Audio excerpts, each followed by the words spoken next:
Before we get into our main project, we're just going to take a quick view of our gardens. They're filling in rather nicely. They need some weeding and some harvesting. And I'm going to stake up a couple of plants that need it and do a little bit of weeding.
The sound quality is terrible here, so I'm just going to tell you what's going on.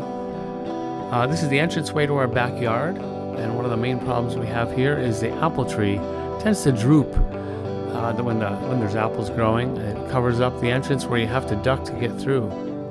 So Gina's wonderful idea was to build an arbor here to hold up the branches of the tree and to create a beautiful entrance to our backyard.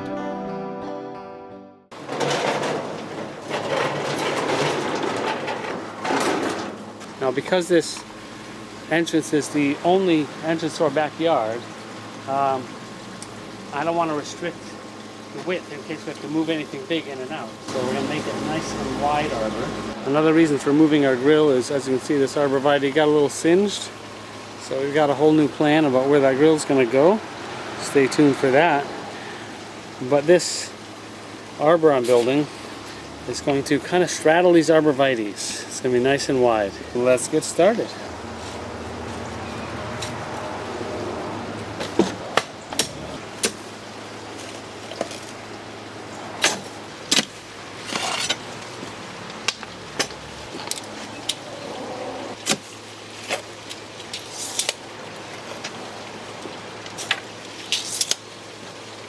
Going down about 18 inches or so.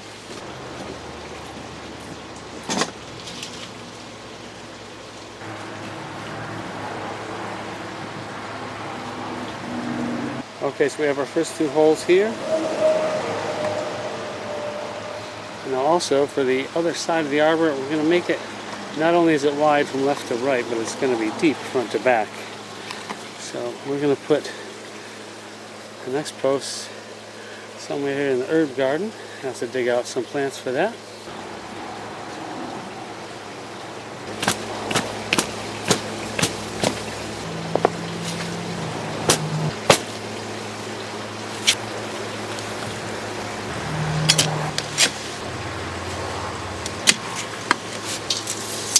So then the next hole will be across from it, right over here in the middle of this iris.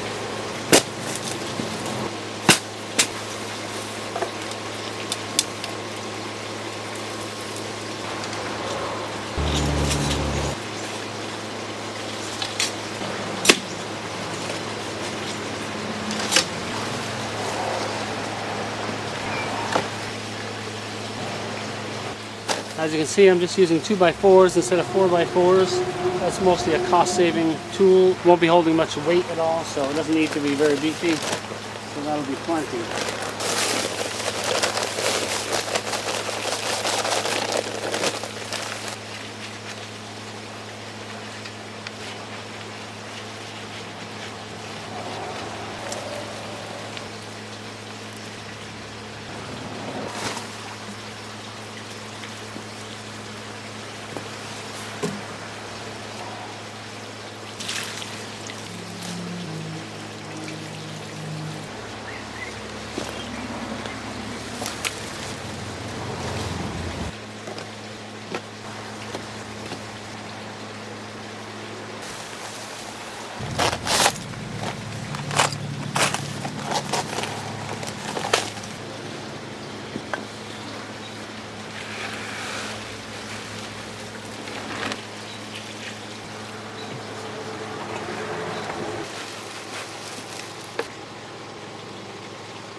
There's our 4 posts for our arbor coming up. Day 1, I'm letting these posts sit in the concrete for a day or 2 until I have a chance to finish the rest. And now that my posts are set, I'm going to cut the cross members. I've just got these 8-foot pressure treated 2x4s. All I'm going to do is put a miter on each end of it. I'm not going to cut it down at all because this is going to be just the right size.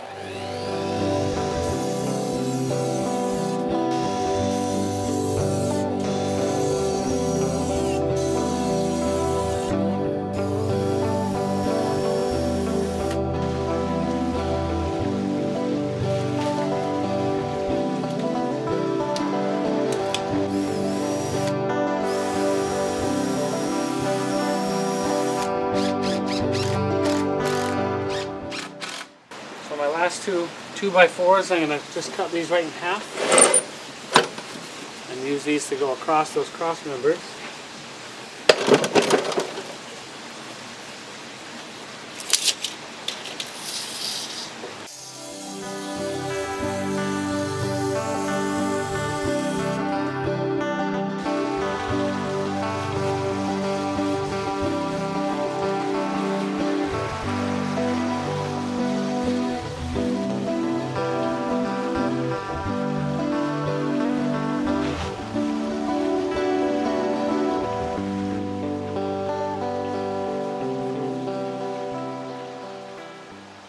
So after we started staining the arbor, the stain looked a little too light for us, so we darkened it up a little bit, and here we go. Gina is staining the top pieces.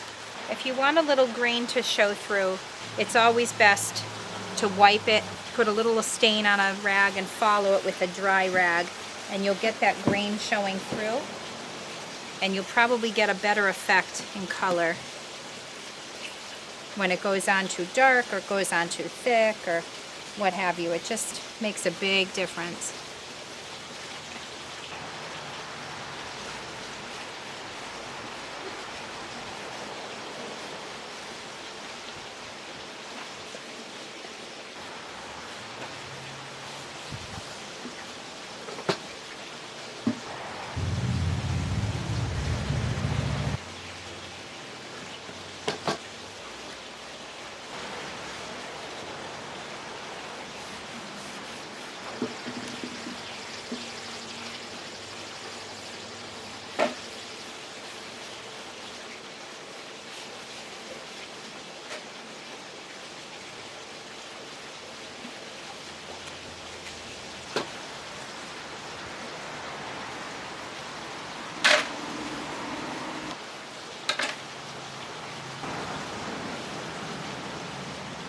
So our grill used to be right here, right next to the arborvitae, but I don't think that's a good spot. We're not really happy with it there, so we are going to move it right over to here where we keep the trash now. And next week we have a brand new spot for the trash. Stay tuned for that.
the wheels.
So the thunderstorms of the past few days has left me with a sizable washout here.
there we go.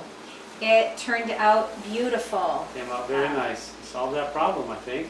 I think so. Yeah, Well, you did most of the project yourself. I came in at the end. Well, it was your idea. It was her design. It was a fantastic idea to solve that problem of the entrance to our yard is just closed up with that apple tree, and it really just lifted it up and. Well, I appreciate that. So I'm just babbling now. No. So here's the thing. We do a lot of projects, and we keep going with it. We want consistency and cohesiveness, so we do a lot of, so you may see these videos and go, didn't they already do that? We did. We are trying to create these rooms and little entrances and doorways, so it kind of reminds you of being inside, and it makes it comfy and cozy. And we want it to be all cohesive. So we have done an arbor before a couple of times, and we wanted to do it again. My solution to the problem where the apple tree is kind of going to the side because it's looking for the sun. So we have a lot of shade on the other side, so it's tilting. And what happens is they start coming towards the ground, growing towards the ground, and when you're trying to walk into the backyard, you're ducking under. You're always ducking. It's lovely. It seemed magical, but not the best thing in the world. And it's really, really, really inconvenient when you have people over and they're all ducking, and also apples, you know, may be falling on you. So our solution, we're trying to think of it for a long time. What do we do? And our solution was, hey, let's do another pergola. We started the pergola, the arbor. So we started the arbor, and we realized as we finished it this week, I think we're going to extend it a little bit. We have a pathway that kind of curves, so we want to take it almost like a squared, we don't want it to be a smooth, we want it to kind of follow the curve of the walkway into the backyard. Right. So that's going to be down the road. I don't know if it'll be next week or we have various projects. So if we can fit it in with our other projects, we'll quickly do it and we'll show you that we finished it. But right now, this was just our intention in the beginning, but as we finished it, we realized I think it needs a little bit more. So for now, nice, I think I'm happy with it because the majority of it is on top of the arbor and we're not ducking anymore. And it kind of looks a little magical and does. beautiful. It looks cool. Now we are going to do some pruning of the apple tree in the wintertime, of course. But this is definitely, we do the pruning pretty heavy every winter, and it keeps growing in that direction. So this will really solve the problem long term. I think so, and it really provided a little doorway. Yeah, it really you did. still get that privacy from the driveway to the backyard. As you know, we live on a busy road, so this kind of gives us a little haven to go in. We have a lot of things going on in our backyard with sound effects, with the pond and the pool, and we also have a lot of wildlife and a lot of greenery and trees and whatnot around us, so it kind of cuts the sound. Our fence helps, all of that helps. So this a little bit more and also gives us that privacy and yet a really beautiful entryway into the backyard. Paul did a great job. The stain, we had a little moment of like, I don't know if it's going to work out, but we figured that out. Yeah. So that worked out well. It was a cost of a handful of 2x4s. It was a really inexpensive way to build an arbor. A bag of cement, concrete, and 8 2x4s, and that's it. Yeah, And so plus about those- an estimate maybe? $50. Yeah, great. So under $50, folks, 50, or yeah. you can have a little arbor, which is really cute, especially if you live like in a busy area like we do in the city and you want to make this little haven, or you just live in the country and you really just want to have quiet. We actually have a rural area, but we're in a busy section of it, so we're on a main road, so it really does make a lot of noise. But it definitely gives a nice entrance to the space. I think it's a brilliant idea. Thank Came out very you, well. thank you. So, and the other part of that was we took the planters that were in our fire pit area. We wanted to move that to kind of give it a little bit of an entrance, almost like you would in a doorway. You'd have maybe a planter or something on a patio or a porch. So we wanted to do that. So my husband and son were able to move that. I was not much help this week as I had a little bit of injury to my back, so they were able to help that. So we were able to put those in front of that, and then every time we liked doing a trashio, we called it. Patio for our yeah, trash. many months ago, and it was cool. We liked it. But the problem is, when you walk out, that's the first thing you see is the trash area. And we had this grill that was just, we have everywhere in the yard, we've tried it in just about every position in every place of the yard. So our solution was, why don't we put that in that little trashio area? Trash patio, yeah. Yeah, that little, basically a brick patio. It's a perfect spot for the grill because it's right there outside the door. If you're doing grilling, you can go right in and out. Because our kitchen doorway is right there, so it works out. We even have a little raised bed garden above a tall one, so that really helps because we can get some herbs and some other cooking things. We have a grill, so it's almost like a little mini kitchenette, outdoor kitchenette going on. So which leads us up to what's happening next week. Next week we have a solution of where the trash and recycling bins are going to go. So yes, we have to find a spot. We have a great idea, and we're excited to do that next week. So. Yes, so that's next week's video. Yeah. We hope you enjoyed this. We're so thrilled that you're here, and we're so grateful. Yeah. Thank you to all our new followers. Thank you for following us. And for those who have been here from the beginning or for a while, we thank you so much. Absolutely. Give us a thumbs up if you like this kind of content, and we'd love it if you could subscribe if you're not already. See you next week. Thanks so much. See you next week.